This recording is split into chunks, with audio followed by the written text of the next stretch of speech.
Okay, you're very welcome to tonight's class on the joyful path of good fortune. Just going to check that everything's clear online. Did I not? Um, yeah. So, cheers, Mark. So we're on the section upon actual reliance upon our spiritual guide, and it's great because we don't really have to make a decision on this. Yeah, we can just read through this and contemplate it and read through the benefits and, just think about it and to think about what are these benefits and what can I achieve. And we can look at it logically too, as well. We can use lots of our own. It's like a science. It's either true or it's not. But we can look at many aspects of this as to, you know, um, the only way that Buddhas, enlightened beings, can actually communicate to us, because we can't see them at this point, is through emanations. And that this person is perhaps an emanation, and with that belief of them as being an emanation or a Buddha, we get the blessings of a Buddha. If we believe they're like a Bodhisattva, we get the blessings of a Bodhisattva. If we believe they're an ordinary being, we don't get blessings. So it's like it's the blessing of our mind, and we can just develop this, think about this, begin to develop our mind of faith, and slowly, just basically at our own pace, and just feel that, how does that feel, going at our own pace, just checking it out, and and reading, contemplating, listening, trying it, just meditating and feeling it and then experiencing it, having not just that sort of intellectual sense of what's in the text, but the kind of meaning that's in those words. Because if it's true that, these words are coming from a spiritual guide or from whoever our spiritual guide is, these are not ordinary words, these are very blessed words. Um, that teacher that we're listening to, and reading from these words, it's extremely meaningful, and they have deep power to purify our mind and to take us out of this fog, this like confusion that we're in, this kind of nightmarish samsaric dream. We can begin to see clearly, we can begin to see things clearly, recognize what's going on, and see it through the eyes that are non-deceptive. They're not being deceived. Slowly we're beginning to see things as they are, developing like blissful renunciation, developing and thinking, I need out of this, I need out of this samsaric nightmare, uh, but for the benefit of all others. Not only will I become enlightened, but I'm doing this for the benefit of others. Um, so this section that we're going to be on, I think, it's only a few pages left, and then we're on to a different meditation. But I thought we could look a little bit at what we did last week, which was how to rely upon our spiritual guide and engage in actions of service and devotion. And you may remember there were 4 points. There's offering actions of bodily or verbal respect, such as making prostrations or reciting praises, offering material things, offering service, offering our practice of Dharma. And it was noted here that this fourth one, the offering our practice, it's like, so there's something incredibly special about this. It's just like, the supreme offering, um, offering our practice of Dharma. It's what our spiritual guide is most wants. Obviously it's good to offer these other things, but it's our practice, and our practice is just solving all our inner problems or outer problems, and helping others to become, having that goal of being enlightened for the benefit of all others. And that's what our spiritual guide is most, that's this supreme action, is our practice. Even something about that it's so selfless, it's like nothing in it for them, just purely, we just give our practice. we just offer our practice, whatever we're doing, whatever we're reading, whatever we're contemplating, whatever we're teaching, or whatever we're meditating on, we're just offering this. And equally outside of that, whenever we're in our daily life and we're practicing basically Dharma, we're offering that practice. And if we're offering to a spiritual guide, we're offering to all of the Buddhas, to like everyone, every enlightened being. Um, and that brought me back to whenever we were looking at the qualities of the perfect Mahayana disciple. And one of them is a strong wish to practice Dharma. So I thought maybe we could remind ourselves of this. Just what are those what are those qualifications that are actually called here? But what am I looking at? And maybe listing those, but then developing that object of meditation, which is that I will offer my practice to my spiritual guide. We don't have to have the confusion. We're offering our own practice with this wish to practice Dharma. We just develop this wish, a strong wish to practice Dharma will then be within our object. Develop this strong, whether it's a feeling or a thought, we just sit on that, this like wish, a strong wish to practice Dharma. So the prayers I'm going to pause just after the stages of the path. So like a wee bit different from before. We'll actually begin then. So we just begin by finding a posture that we can be comfortable in for the next while.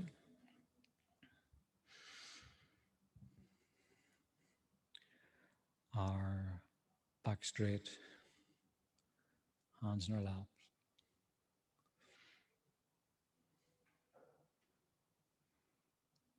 We just begin by letting go of everything in our external world.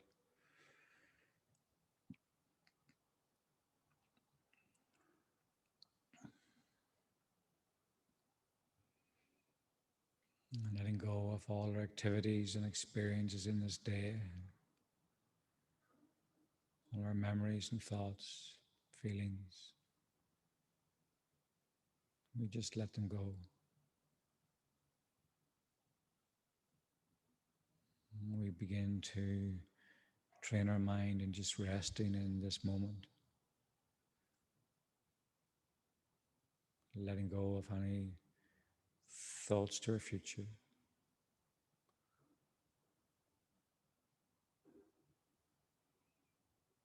We just begin by finding our breath, breathing in and out through our nostrils.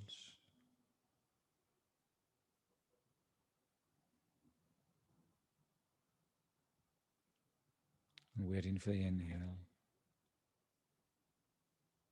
And we follow it with our breath, with our mind.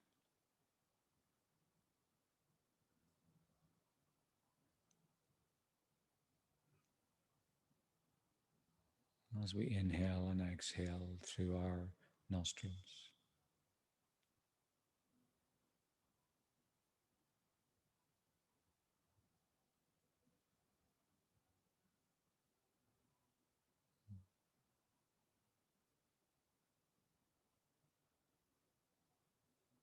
And on the exhale, we can just imagine we're breathing away any obstacles to our session this evening, any internal or external obstacles. We just imagine we're breathing them all out.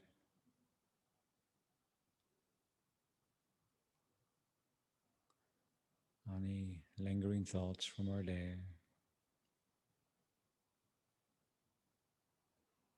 any worries or excitement for our future. We just breathe them all away.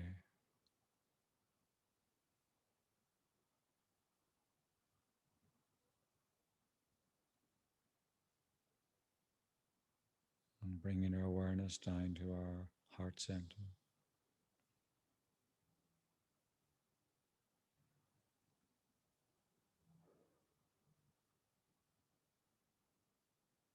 We just allow the mind to settle.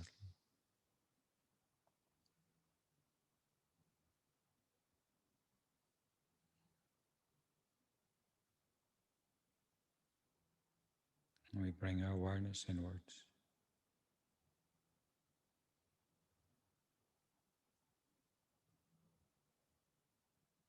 And we make a determination to maintain our concentration on the words of the prayers and allow our mind to mix with their meaning.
Supreme, unchanging friend, I request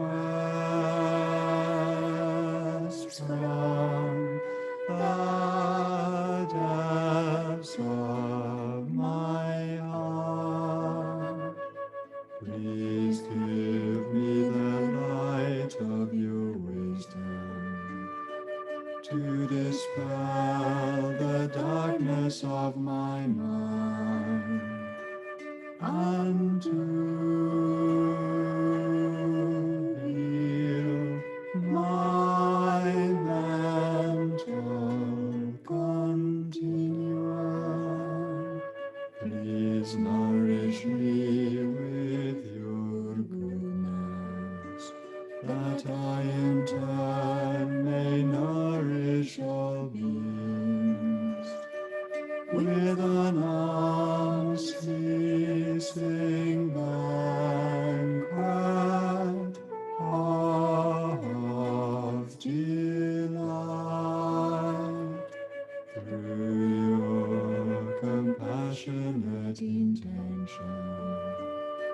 Your blessings and virtuous deeds, and my strong wish to rely upon you. May all suffering quickly cease, and all happiness and joy be fulfilled, and may holy Dhamma flourish forevermore.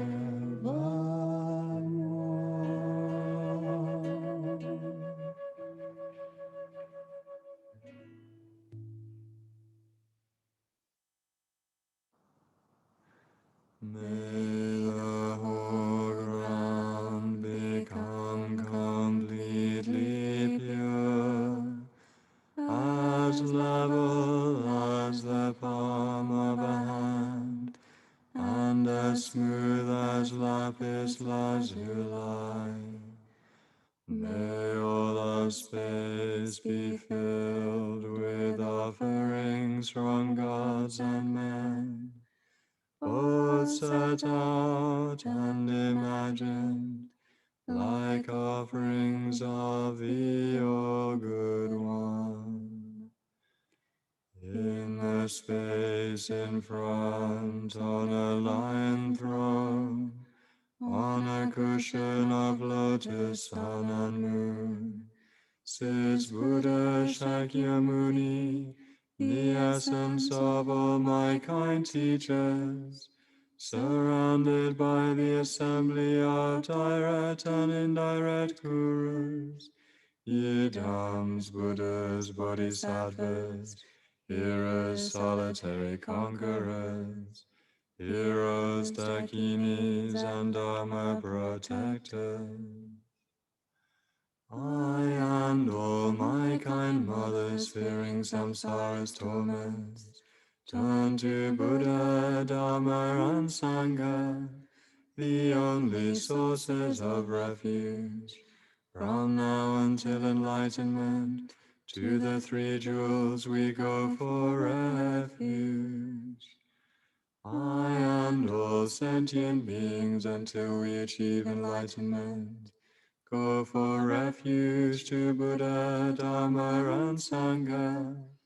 I and all sentient beings until we achieve enlightenment, go for refuge to Buddha, Dharma, and Sangha. I and all sentient beings until we achieve enlightenment, go for refuge to Buddha, Dharma, and Sangha. I and all sentient beings until we achieve enlightenment, go for refuge to Buddha, Dharma, and Sangha. I and all sentient beings until we achieve enlightenment, go for refuge to Buddha, Dharma, and Sangha. I and all sentient beings until we achieve enlightenment, go for refuge to Buddha, Dharma, and Sangha. I and all sentient beings until we achieve enlightenment, go for refuge to Buddha, Dharma, and Sangha. Through the virtues I collect by giving and other perfections, may I become a Buddha for the benefit of all.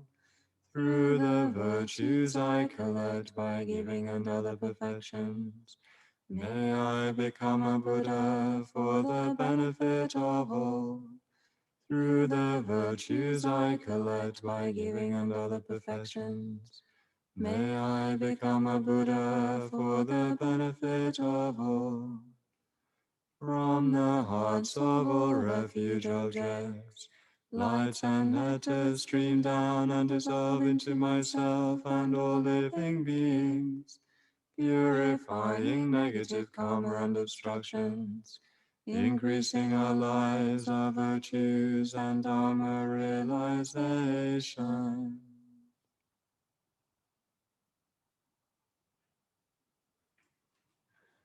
May everyone be happy. May everyone be free from misery. May no one ever be separated from their happiness. May everyone have equanimity, free from hatred and attachment. You, protector of all beings, great destroyer of hosts of demons, please, O Blessed One, Lord of all, come to this place with your retinue. With my body, speech, and mind, humbly I prostrate, and make offerings both set out and imagined, I confess my wrong deeds from all time, and rejoice in the virtues of all. Please stay until samsara ceases, and turn the wheel of Dharma for us. I dedicate all virtues to great enlightenment.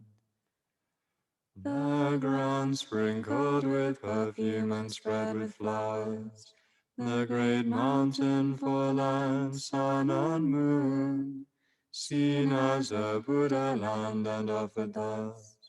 May all beings enjoy such pure lands.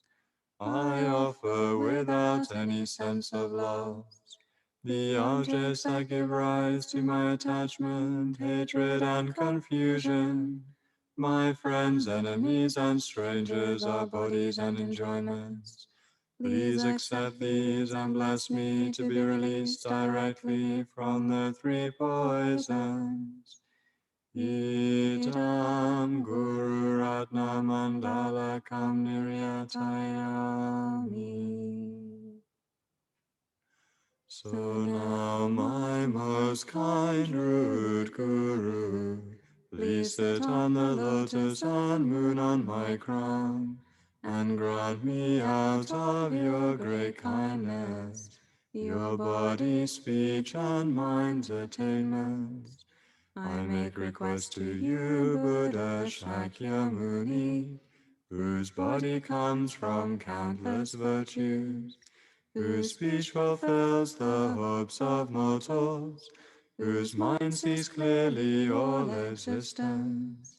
I make request to you, Gurus of the lineage of extensive deeds, Venerable Maitreya, noble Sangha Vasubandhu, and all the other precious teachers who have revealed the path of vastness. I make request to you, Gurus of the lineage of profound view, Venerable Manjushri Nagarjuna Chandrakirti, and all the other precious teachers who have revealed the most profound path. I make request to you, Gurus of the lineage of secret mantra, Conqueror Vajradhara, Tilopa, and Naropa, and all the other precious teachers who have revealed the path of Tantra. I make request to you, Gurus of the old Kadam lineage, the second Buddha Tisha Drom Tompa Geshe Potawa, and all the other precious teachers who have revealed the union of vast and profound paths. I make request to you, Gurus of the new Kadam lineage, Venerable Tsongkhapa Jampa Gyatso Kedruche, and all the other precious teachers who have revealed the union of Sutra and Tantra. I make request to you, Venerable Khalsang Gyatso, protector of a vast ocean of living beings, unequal teacher of the paths to liberation and enlightenment, who accomplish and explain everything that was revealed by the fourth deliverer of this fortunate eon. I make request to you, my kind precious teacher, who care for those with uncontrolled minds, untamed by all the previous Buddhas, as if they were fortunate disciples. Please pour down your inspiring blessings upon myself and all my mothers, so that we may quickly stop all perverse minds, from disrespect for our kind teacher, to the most subtle jewel appearance. Please pour down your inspiring blessings, so that we may quickly generate pure minds, from respect for our kind teacher, to the supreme mind of union. Please pour down your inspiring blessings, to pacify all outer and inner obstructions. Please pour down your inspiring blessings upon myself and all my mothers, so that we may quickly stop all perverse minds, from disrespect for our kind teacher, to the most subtle jewel appearance. Please pour down your inspiring blessings, so that we may quickly generate pure minds, from respect for our kind teacher, to the supreme mind of union. Please pour down your inspiring blessings, to pacify all outer and inner obstructions. Please pour down your inspiring blessings upon myself and all my mothers, so that we may quickly stop all perverse minds, from disrespect for our kind teacher, to the most subtle jewel appearance. Please pour down your inspiring blessings, so that we may quickly generate pure minds, from respect for our kind teacher, to the supreme mind of union. Please pour down your inspiring blessings, to pacify all outer and inner obstructions. From the hearts of all the holy beings, streams of light and nectar flow down, granting blessings and purifying.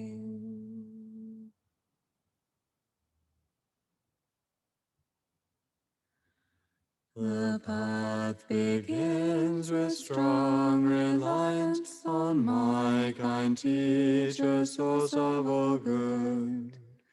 Oh, bless me with this understanding to follow him with great devotion. This human life with all its freedoms extremely rare, with so much meaning.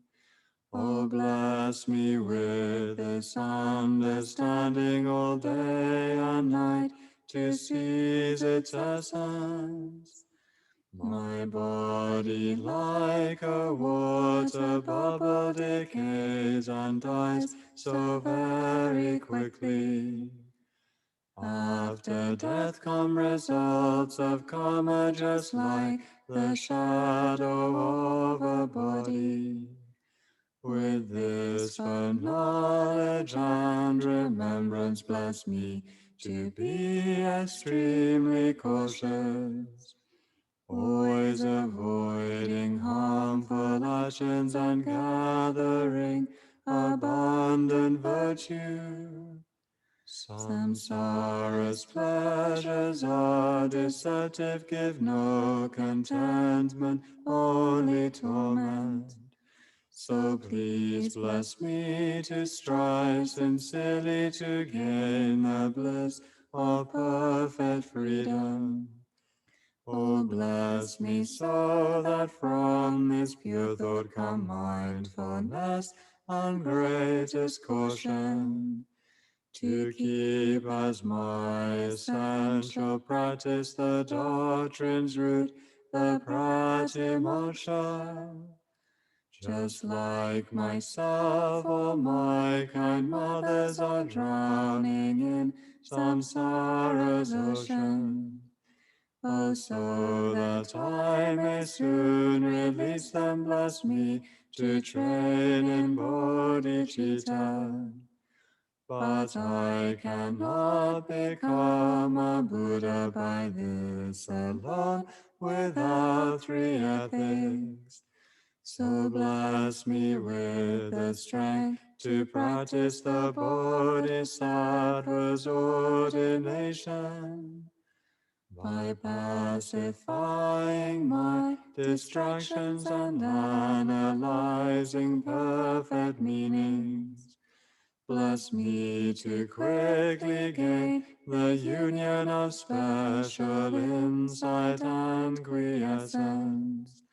When I become a pure container through common paths, bless me to enter the essence practice of good fortune, the supreme vehicle Vajrayana. The two attainments both depend on my sacred vows and my commitments. Bless me to understand this clearly and keep them at the cost of my life. By constant practice in 4 sessions, the way explained by holy teachers. Oh, bless me to gain both the stages which are the essence of the Tantras. May those who guide me on the good path and my companions all have long lives. Bless me to pacify completely all obstacles, outer and inner. May I always find perfect teachers and take delight in holy Dharma. Accomplish all grounds and pass swiftly and gain the state of Vajradhara.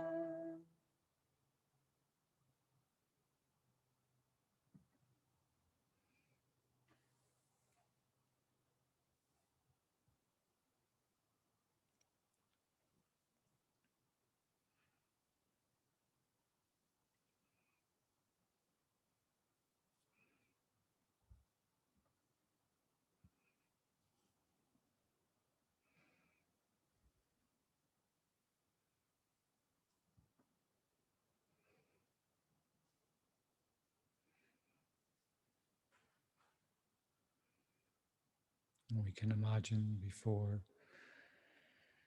we begin our meditation that all the lineage gurus, all the holy beings have heard our requests. And again, we just imagine that the blessings of all the holy beings in the vast space before us, the field of accumulating merit, that these blessings from all these holy beings, countless, they descend from their hearts in the form of lights and nectars. And we just imagine the purity, the pure nature of these lights and nectars, which enter our body and mind, the body and mind of all living beings.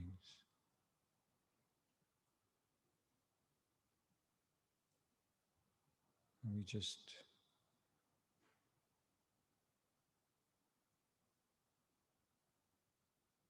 let go of all conceptual thought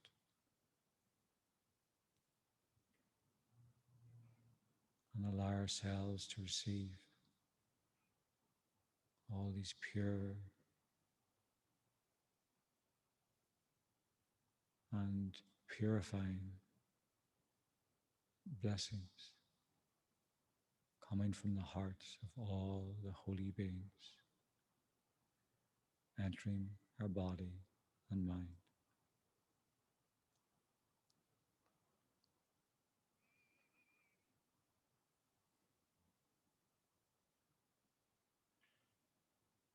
Our mind, body becomes pervaded.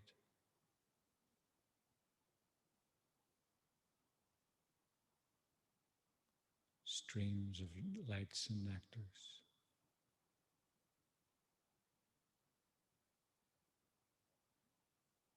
And we believe that our body and mind has been purified of all its negative karma.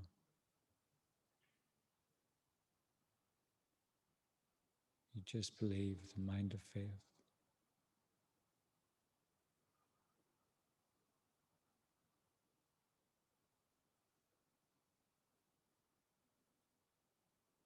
Lights and nectars, blessings from the hearts of all the holy beings,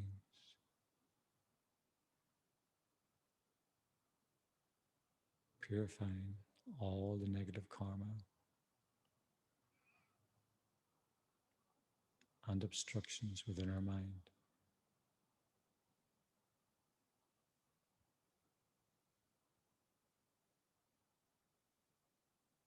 And we just imagine, we just we just believe,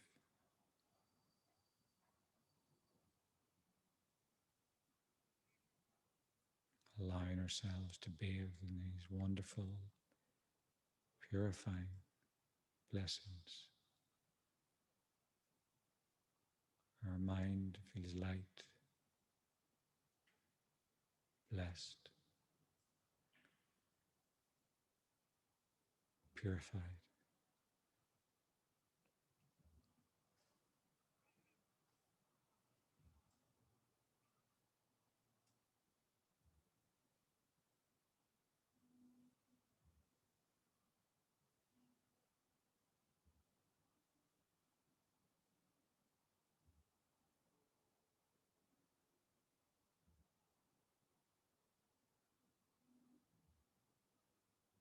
And that the merit within our mind is increased.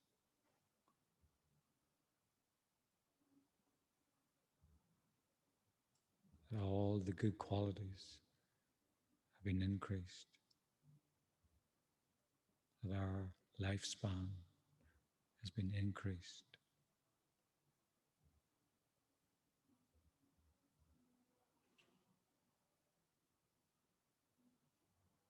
And we feel that the Buddhas are giving us their realizations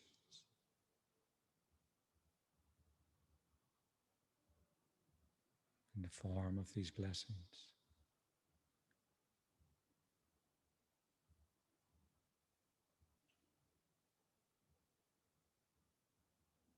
We feel a deep and rich connection to every holy being.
And we can begin to develop the wish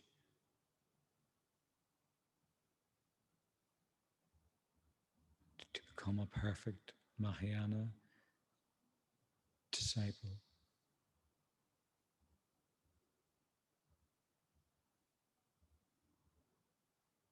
the wish to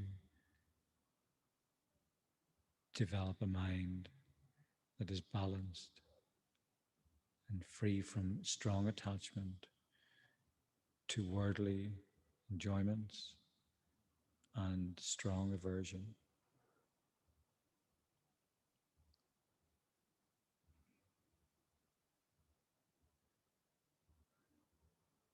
And the wish to develop the wisdom to discriminate pure Dharma teachings that will bring real benefit from the teachings that are false.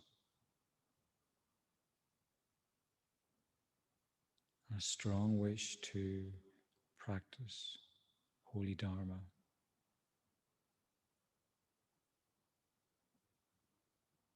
I wish to develop great faith and respect for our spiritual guide and for Dharma. And I wish for the ability to listen to or read Holy Dharma without laziness or distraction.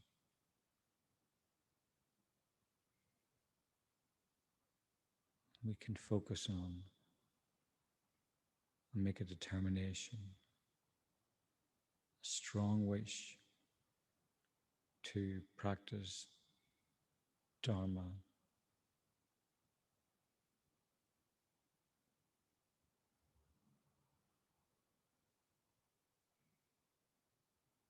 just from our heart. We make this wish, this aspiration,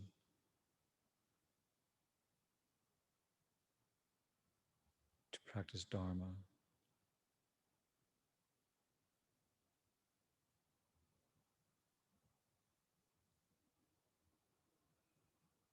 And we let this wish grow in our heart.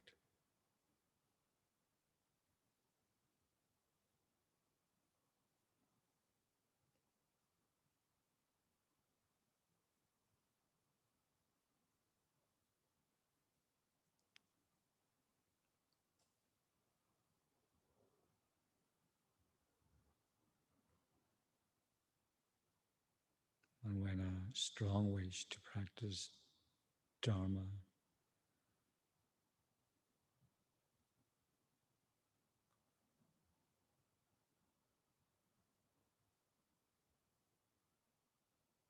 arises within our mind,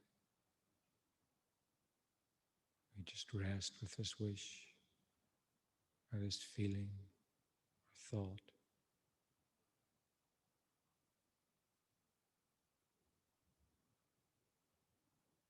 For as long as we can, single pointedly and with concentration.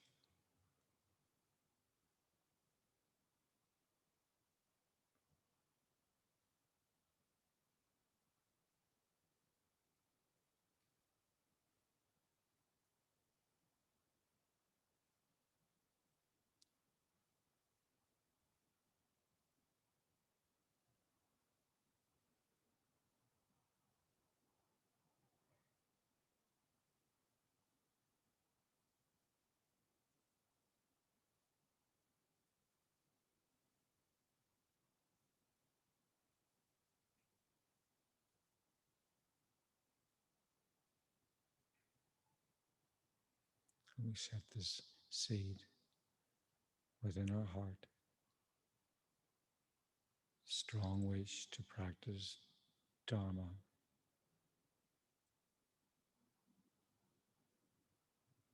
so that it influences everything we think, we say, and do.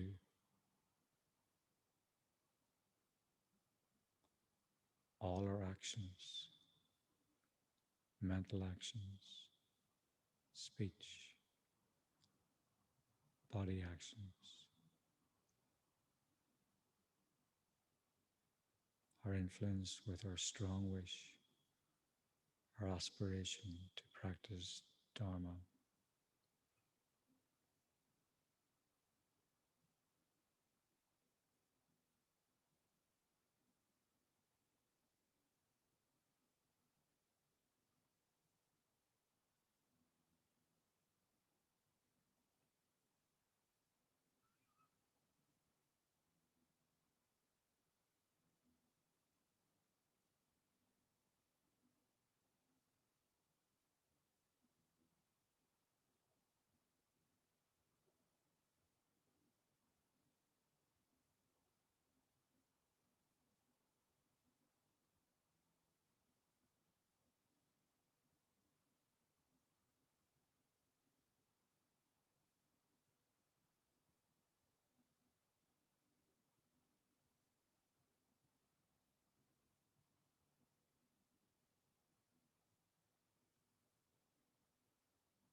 And we can make our practice of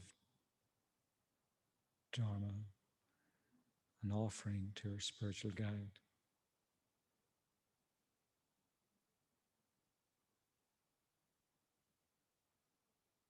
And this offering, our practice of Dharma, is the most supreme act of devotion to our spiritual guide.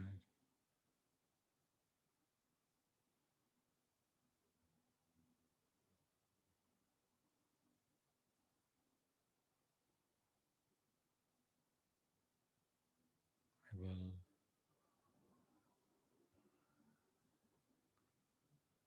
keep this strong wish to practice Dharma, and I will offer my practice to my spiritual guide.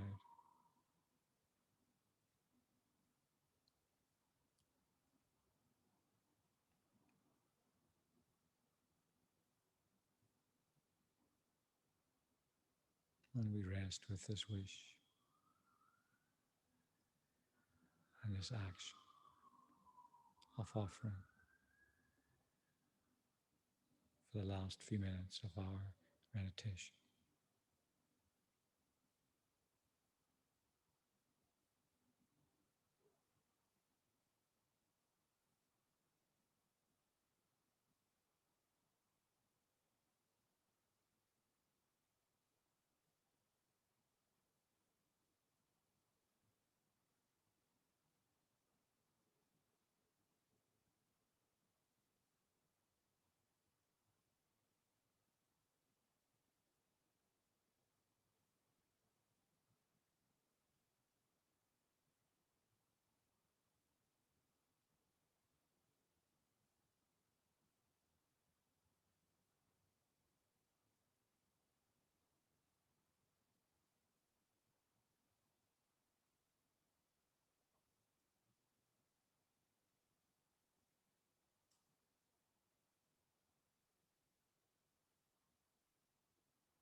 And then gently we can begin to relax our concentration.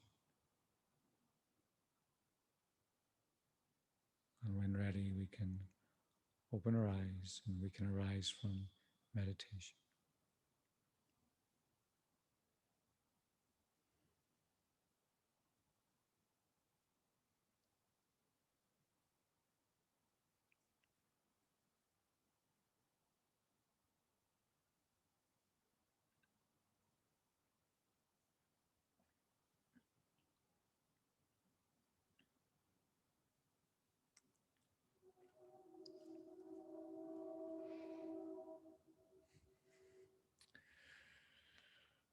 Okay, so I think on page 138. So just a couple more pages of this remaining of this section. So just at the bottom, it's concluding the meditation, and this is inclusive for all our meditations. So if we're doing a meditation on the reliance upon our spiritual guide, we'll do this. And if we're doing a meditation on preciousness of our human life, we'll also do this. So this section that kind of explains it for them all, but it won't be actually repeated later. So it says, concluding the meditation. At the conclusion of each session of meditation, we imagine that the Guru Buddha Shakyamuni at our crown reduces in size and gradually descends from our crown to our heart, where he radiates wisdom light, which purifies our body and mind. Our body of wisdom light immediately transforms into the aspect of Buddha Shakyamuni, and our mind becomes one with his mind. From our heart, light rays radiate and reach all living beings and their environments. All the countless living beings and their environments are purified, and their bodies of wisdom light are transformed into the aspect of Buddha Shakyamuni.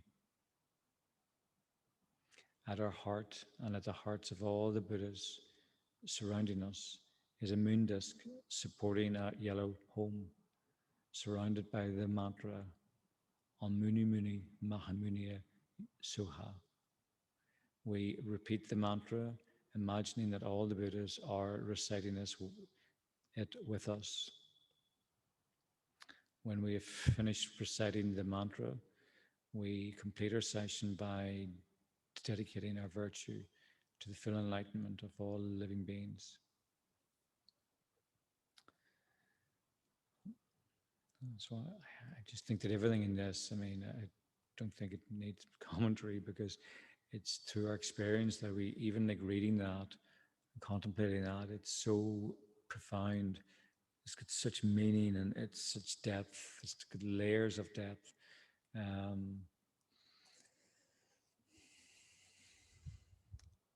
that we could contemplate forever. You know, we could just rest with that. That incredible, he reduces in size, he comes to our crown, to our heart, where he radiates lights which purifies our body and mind.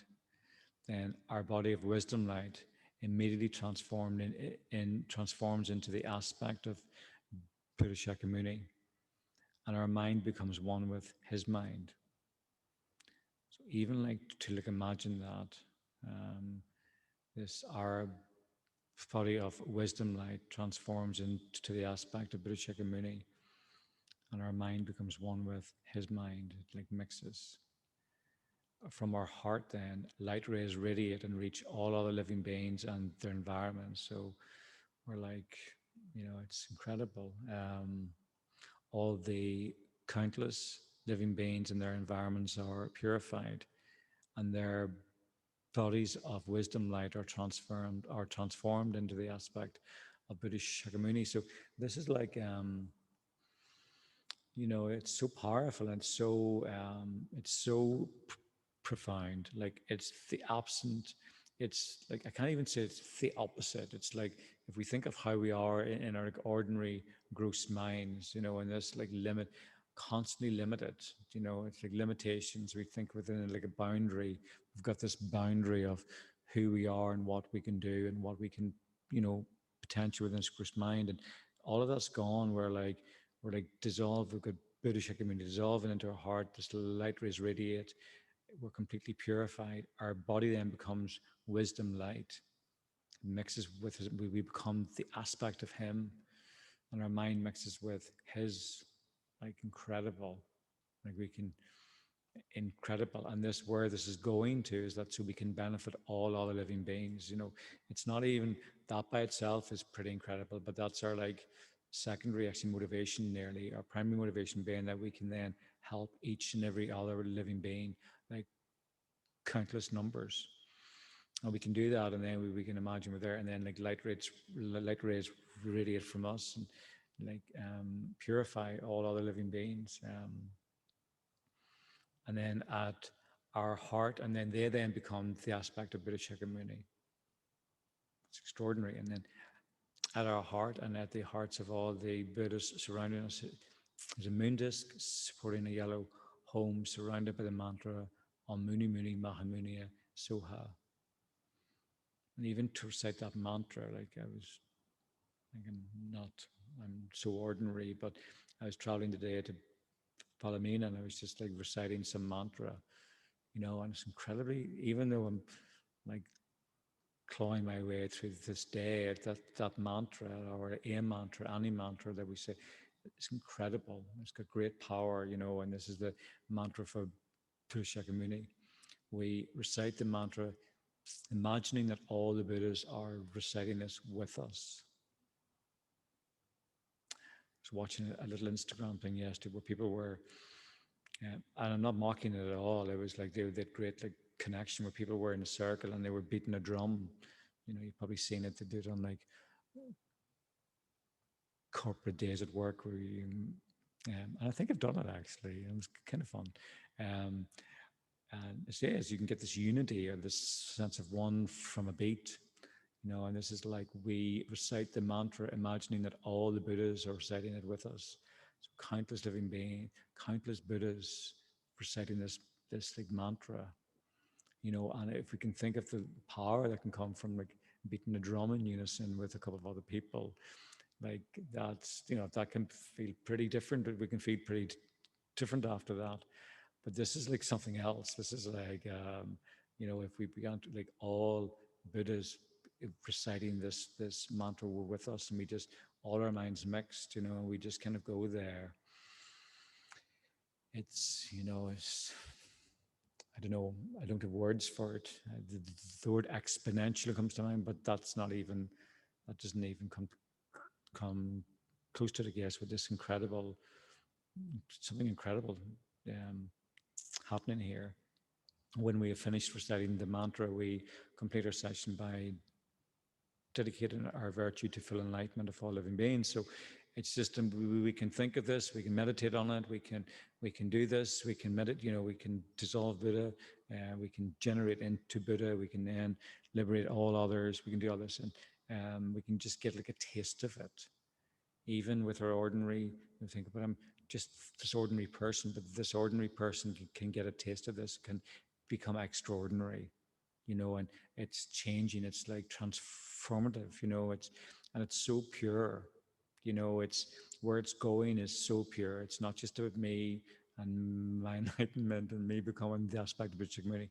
It's everyone, and then everyone reciting as Buddha's this like incredible mantra.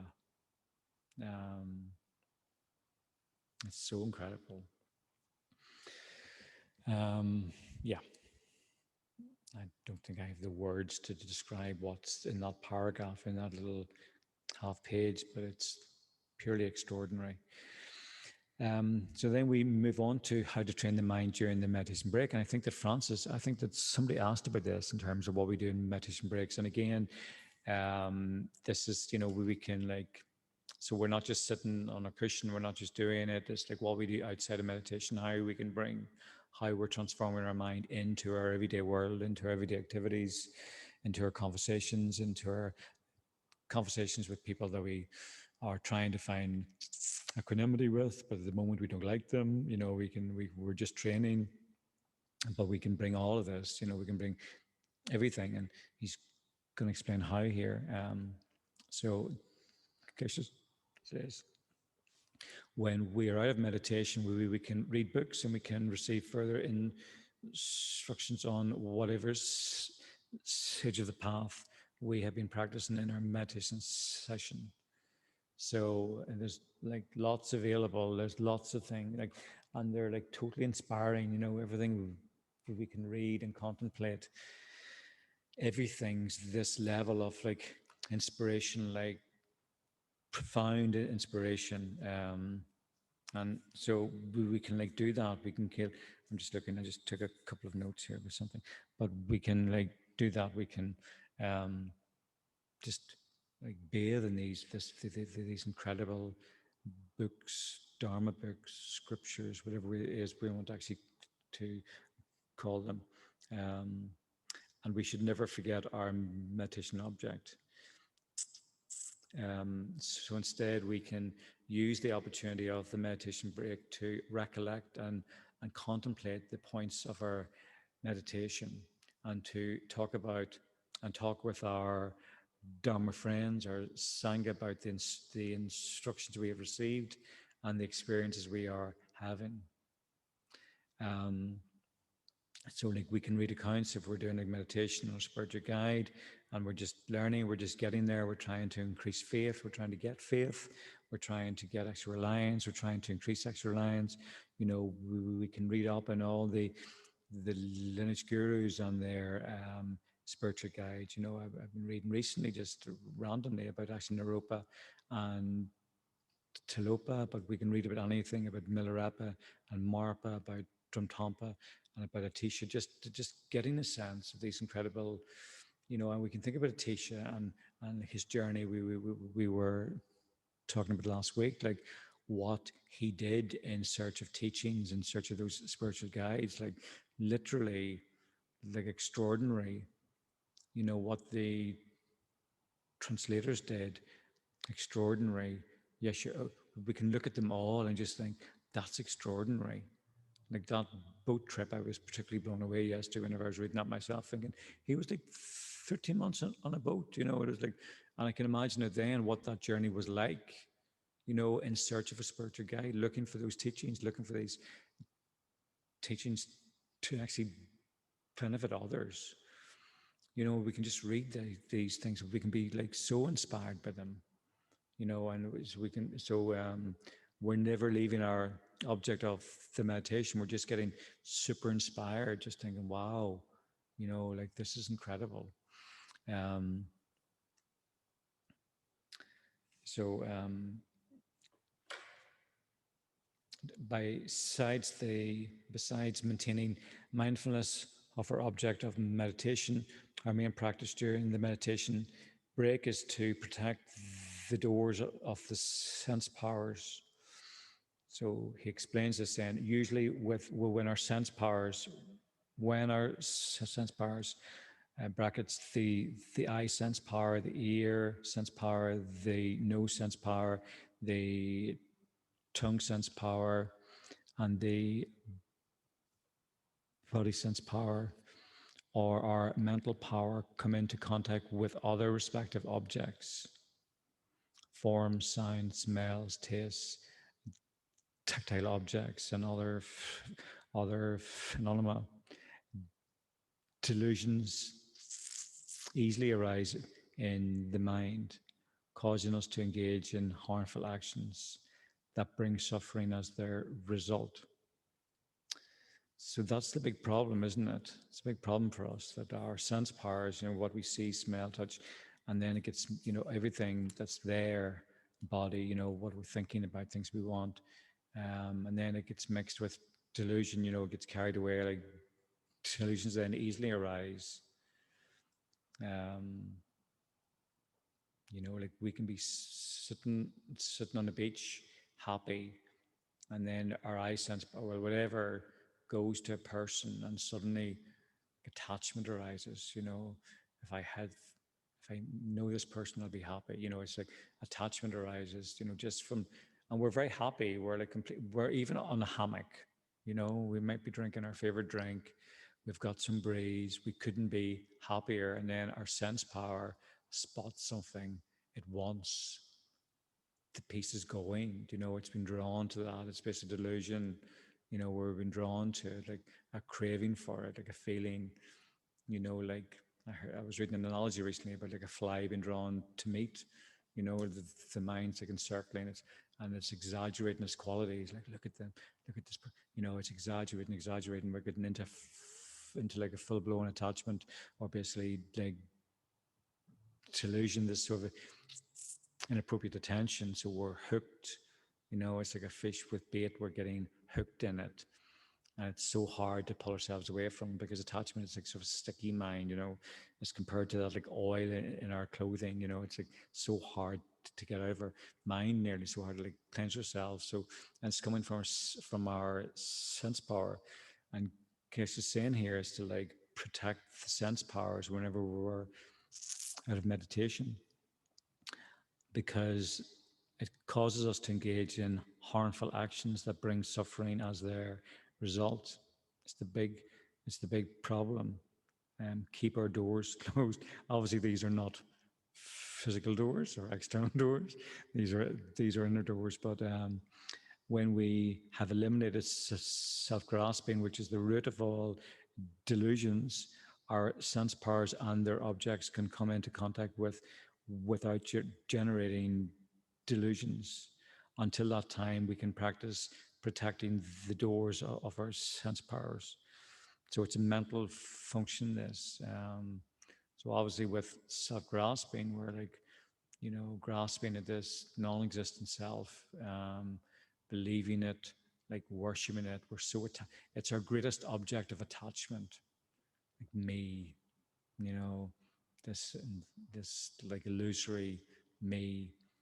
Um, it's the main delusion. It's the root one. It's one of the three root ones, but it's the main one. And from that comes attachment, and comes anger, and then from those branches out into the all other ones.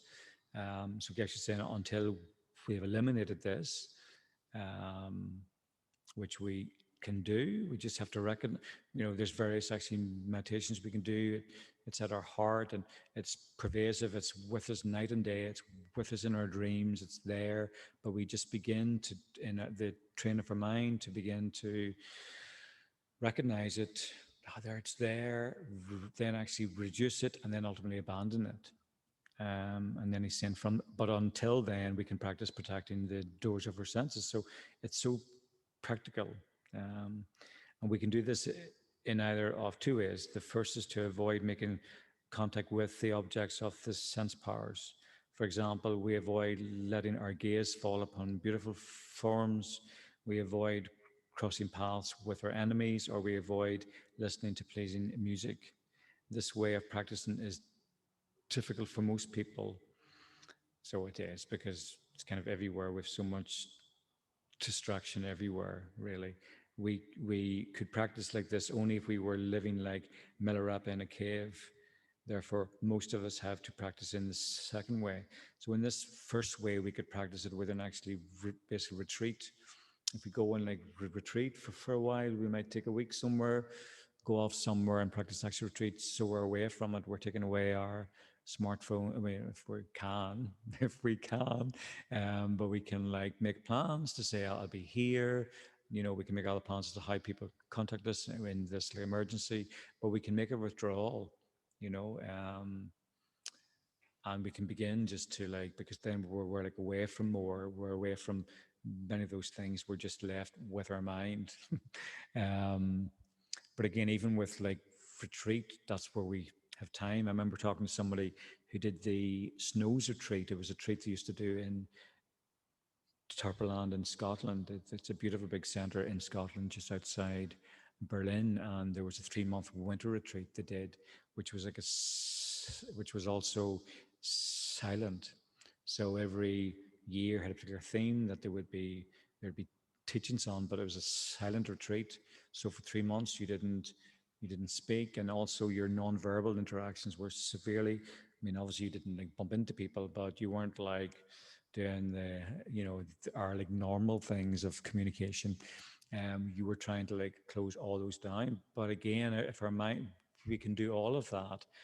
But if our mind, if we allow ourselves to go to those places, it's kind of like we can be quiet and we can be in a silent retreat. But if we're not like basic guarding our mind, beginning to learn how to like control our mind, we can spend 3 months just in the daydream, and come out having not spoken. But we can have spent 3 months where our mind's just doing its own thing. So this is so even if we have the perfect conditions, is my point, where like perfect conditions we can, if we're not beginning to look at our mind and begin to actually control it, no, I'm not going there, I'm not going to that thought, going to come back, I'm going to, practice Dharma, I'm going to read Dharma, I'm going to contemplate, I'm going to do all these things. Um, we can spend 3 months, which is kind of like wasted, even if we haven't spoke, you know. Um, I haven't done it, so I've no qualification to say that. But I guess even if we're on retreat, that can happen. But in this first part, perhaps we can actually do that. But then he says, in the second way to protect the sense doors is not by preventing contact with the objects of the sense powers, but by protecting our mind from becoming influenced by them.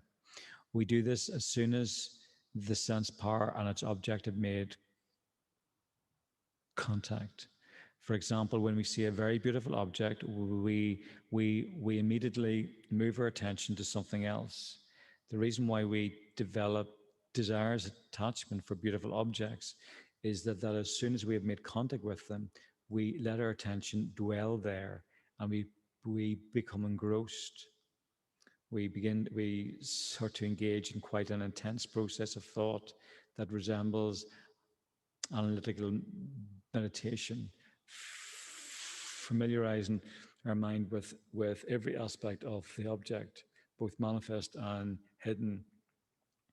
And as a result of our analytical meditation, it's just like dwelling on it, the inappropriate attention, we're exaggerating the good qualities, exaggerating. Like we're in this hammock, we see exactly like what exaggerating, and we're like hooked, like we're like dwelling on it. We're like that like fly around the meat, or that like fish with the bait, we're just like circling it until we're acting. A powerful feeling of desires attachment. So, as a result of our, in quotes, analytical meditation, a powerful feeling of desires attachment arises clearly in our mind, and we hold it there until eventually we cannot get rid of it.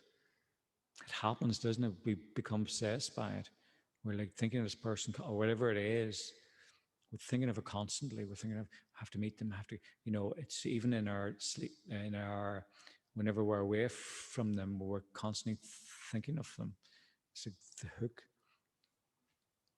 For example, when we meet a handsome man or a beautiful woman, we keep thinking about how beautiful they are, and we visualize them in detail, their hair, complexion, their smile, their eyes, their expression, their figure. We remember all their features from the crown of their head to the tips of their toes. On these occasions, our powers of visualizations are superb.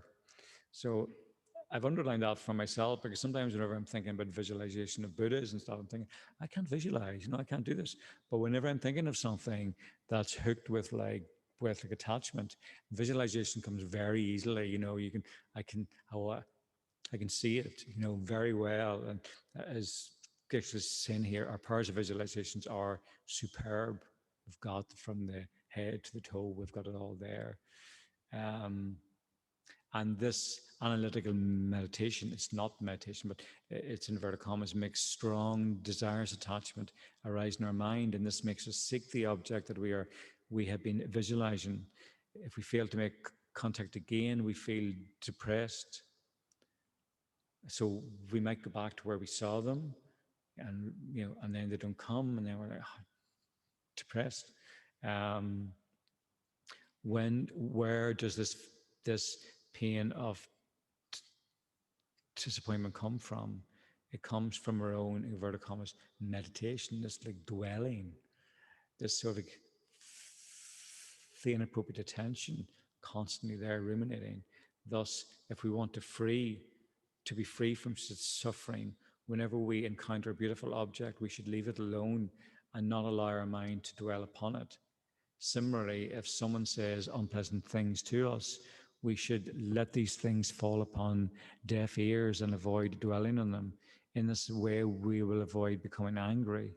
The same kind of practice is to be applied with regard to all other objects of our sense power. So, where are we putting our attention? Is our attention going to something inappropriate? Is it inappropriate? I remember I was talking to, it was actually an ordained person, and well, actually, they volunteered this. I wasn't asking them, but they volunteered that one day they were on a train. I was a monk, and they were on a train, and the train pulled up to basically nice station, and they had a window seat and they could see the platform, and they saw this like beautiful woman, right? And they were like, oh, this beautiful woman. And I think she was particularly striking. I remember we're like already going there to that, like dwelling into the good qualities and how they look and what they're wearing and stuff, whatever. And I'm not saying that he was, but that's where we go, we kind of, oh, look at this, look at this. So, but aware that, oh, I've got to guard my sense, you know what I mean? I've got to, I've got to control my mind, I've got to be, or else it'll just go there. And so she gets on to the train, and where does she sit? Right next to them, So it was like that. Those kind of thoughts were becoming, they could have become more like intense. And he said, I just had to look out the window. I had to like take, I had to like, literally guard my mind. He was guarding like his mind. He wasn't taking any chances. And he wasn't allowed. Not not saying that anything going to happen, but even after that like encounter, if we like dwell on it, then we, even whenever the person gets off the train or we get off the train, it's there in our mind still. We're still thinking of them. We can still smell, we can still, whatever the sense store was going to, we're still at that. So it's just basically like guarding them. I thought it was very honest of him to say that, in terms of just, you know, happens. But we have to like train our mind, because I think sometimes we think people who've been around for a long time or who maybe are ordained, they've got, it's sorted, but they're like they're like watching their mind. Um, just a couple of things I read before we go on to the next part, but I was, and we can like watch our thoughts, like sometimes our thoughts can go down things and we're like, am I actually thinking that? We can even shock ourselves. It can be like almost like a sort of like unwanted thought, like sort of like an intrusive thought that we just watch it and then we're just like being aware of what's actually going on in our mind. Just a little quote I read before from Atisha, and it was like, check your speech when with company and check our mind when we're alone. So if we're with company, we just check our speech. We're just always aware. What am I saying? And is what I'm saying going to upset somebody? Is it going to, like, we don't want, like, we don't want that. We don't want this sort of like brings suffering as the result, like non-virtuous actions. We don't want to do that. We don't want to upset people. And if we know that some things, even if we don't think it's a problem, but upsets them, we don't want to go there. Even though we're thinking, but it's not a big deal, or there's other people who won't worry about it. We're thinking, no, I'm going to watch my speech here. This is coming from this Atisha. It's like, I think I think you might know this, but also whenever we're alone, to basically guard our mind, um, guard our speech, or sorry, check our speech whenever we're with company, and check our mind whenever we're alone.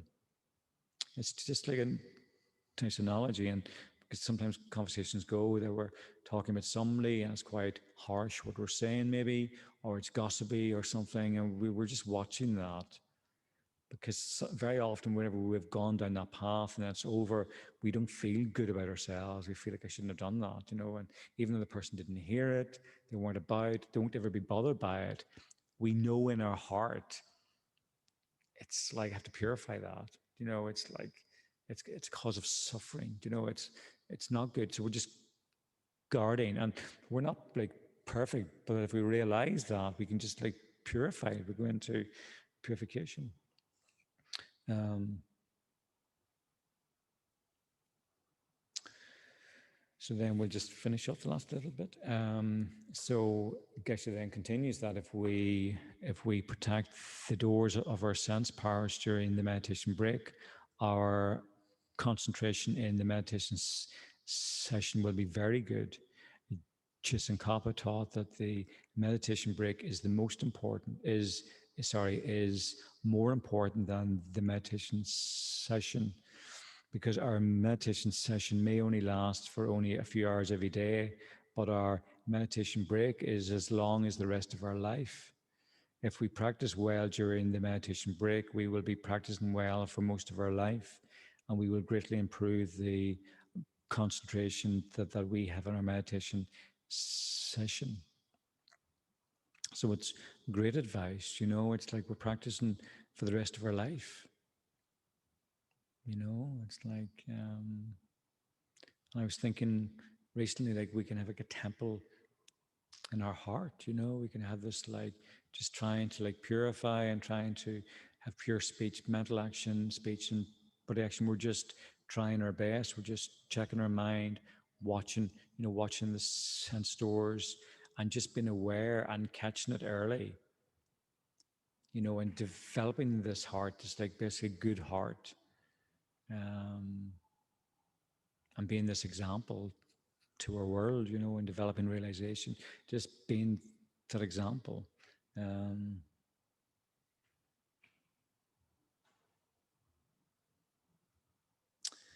I just read this beforehand, that the mind of the practitioner is in retreat.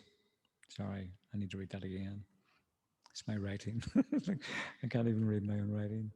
Um,